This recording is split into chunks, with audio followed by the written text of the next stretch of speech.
Hi friends, ఈరోజు Sunday కదా, అలా వాటర్ ఫాల్స్కి వెళ్దామని ఫ్యామిలీతో అయితే బయలుదేరడం జరిగింది. మన పలాస నుంచి 20 కిలోమీటర్స్ దూరంలో గండహాతి వాటర్ ఫాల్స్ అనే బ్యూటిఫుల్ ప్లేస్ ఉంది. ఇప్పుడు అది ఎలా వెళ్ళాలో మీకు చెప్తాను. ముందుగా పలాస నుంచి 7 కిలోమీటర్స్ దూరంలో గొప్పిలి అనే విలేజ్ ఉంటుంది. విలేజ్ నుంచి ఒక 13 కిలోమీటర్స్ దూరంలో గండహాతి వాటర్ ఫాల్స్ ఉంటుంది. ఇదిగోండి, ఇలా గండహాతి వాటర్ ఫాల్స్కి టర్న్ అయ్యి వెళ్తే మనకి గండహాతి వాటర్ ఫాల్స్ అయితే వచ్చేస్తుంది.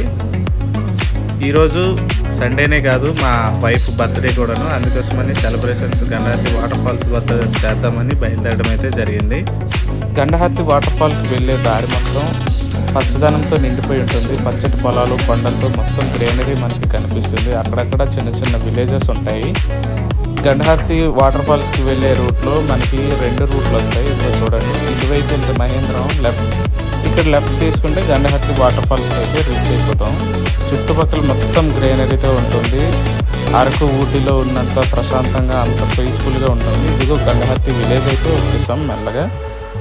ఇక్కడ నుంచి 3 కిలోమీటర్స్ ఉంటుంది. చిన్న ఘాటీలా అనిపిస్తుంది కానీ పెద్ద అంత ఇబ్బందిగా ఏముండదు. ఇదిగోండి గండహాతి వాటర్ ఫాల్స్కి వెళ్ళే రూట్ అనమాట ఇది. మొత్తానికి అయితే గండహాతి వాటర్ ఫాల్స్ రీచ్ అయిపోయాం. ఇదిగో చూసారు కదా, సండే కావడంతో ఎంత రష్గా ఉందో.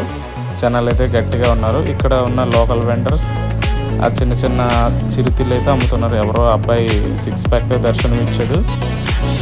మొత్తానికి వాటర్ ఫాల్స్కి అయితే రీచ్ అయిపోయాం.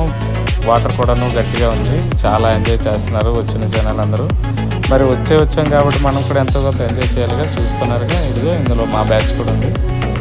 గట్టిగా ఎంజాయ్ చేసాం సండే అన్నట్టు. మీకు చెప్పడం మర్చిపోయాను, మా వైఫ్ బర్త్డే సెలబ్రేషన్స్ కోసం వచ్చామని చెప్పాను కదా. ఈ వీడియో చివరిలో మీకు బర్త్డే ఫొటోస్ కూడాను పెట్టడం జరుగుతుంది. ఈ వీడియో నచ్చినట్లయితే లైక్ చేసి, షేర్ చేసి, సబ్స్క్రైబ్ చేయండి friends. Thank you so much.